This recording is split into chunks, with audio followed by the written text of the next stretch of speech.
Finally भाई साहब आरोपियों के ऊपर बुलडोजर चल ही गया। हाँ, बाबा जी का बुलडोजर भाई साहब। प्रयागराज के जो ठाकुर दल के लोग आरोपी थे जिसने दलित व्यक्ति को जिंदा जला दिया था, भाई साहब उनके ऊपर कार्रवाई हो ही गई। उनके अवैध संपत्ति के ऊपर बुलडोजर चल ही गया। चलिए भाई साहब पूरी घटना को विस्तार से बता देते हैं। भाई साहब जैसा कि आप लोग जान रहे हैं कि प्रयागराज के कछना क्षेत्र में भाई साहब एक बहुत ही बड़ा मर्डर मिस्ट्री होता है। मर्डर मिस्ट्री ये होता है कि 33 वर्ष के एक व्यक्ति थे जिनका नाम देवी प्रसाद बताया जा रहा था। भाई साहब इनको ठाकुर वर्ग के लोग रात में 9 बजे बुलाते हैं गेहूं का बोझा ढोने के लिए। लेकिन भाई साहब रात में जब देवी प्रसाद जाते हैं गेहूं का बोझा ढोने के लिए, लेकिन उसी रात में क्या होता है भाई साहब कुछ समझ में नहीं आता है। सुबह में उनकी आधी जली हुई लाश मिलती है। उसके बाद भाई साहब एकदम से कोहराम मच जाता है। हर जगह हर हेडलाइन पे सिर्फ यही दिखता है कि ठाकुरों ने दलित व्यक्ति को जिंदा जला दिया।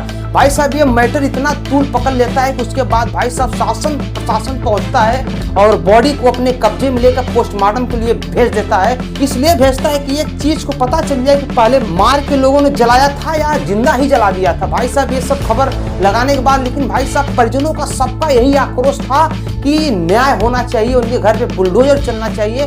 भाई साहब यहाँ पर एकदम से राजनीतिक मैटर छिड़ गया था। बड़े बड़े नेता, बसपा के नेता और भी सपा समाजवादी पार्टी के नेता भाई साहब तमाम लोग वहां पर पहुंच रहे थे। सब लोग एक ही बात बोल रहे थे कि अरे ठाकुरों ने ये कांड किया है ना, उनके साथ में कुछ नहीं होगा, योगी बाबा कुछ न्याय नहीं करेंगे। लेकिन भाई साहब अभी अभी खबर आ रही है कि उनके अवैध संपत्ति पे बुलडोजर चल गया। भाई साहब एक नहीं दो बुलडोजर बताया जा रहा है कि उसमें से जो मर्डर करने वालों में से एक व्यक्ति के पास करीब कुछ जमीनें थी, बंजर जमीनें थे जिसपे उसने अवैध तरीके से कब्जा कर रखा था। भाई साहब उस पे चलती उसकी मंडई होती है, उसमें गाय गोरू बांधता था वो, और चारा डालने वाली मशीन होती है। भाई साहब बुलडोजर एक ही झटके में सबको भाई साहब सना बूंद कर देता है। लेकिन भाई साहब इस बीच में परिजनों का फिर से एक आरोप लग रहा है कि न्याय करने में देरी बहुत ज्यादा हो रही है। भाई साहब न्याय करने में थोड़ा सा समय तो लगता ही है, लेकिन भाई साहब परिजन एकदम से बेकरार हैं, एकदम से गुस्से में है कि जल्द से जल्द उनके साथ में न्याय किया जाए।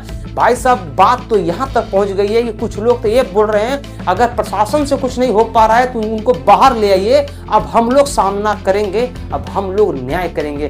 भाई साहब बताया जा रहा है कि ये जो देवी प्रसाद के परिवार है भाई साहब इसके पास 3 बच्चे हैं जिसमें से सब लोग भाई साहब इसमें बेपर हो चुके हैं। देवी प्रसाद की मौत के बाद एकदम भाई साहब घमासान हो चुका है और सब लोग सिर्फ एक ही बात बोल रहा है कि न्याय चाहिए हमको। ये जो मर्डर मिस्ट्री हुआ है न्याय चाहिए। भाई साहब उत्तर प्रदेश में क्या हो गया है, रोज रोज कहीं न कहीं न्याय, कहीं न कहीं भाई साहब दुष्कर्म, बलात्कार, हत्या, मर्डर जैसी घटनाएं सामने आ रही हैं। भाई साहब फिलहाल आप क्या कहना चाहेंगे, किस प्रकार का न्याय होना चाहिए इस दलित व्यक्ति के साथ, नीचे कमेंट कीजिए। हम मिलते हैं अगले वीडियो में, तब तक के लिए नमस्कार, बाय, प्रणाम, हर हर महादेव, जय श्री राम।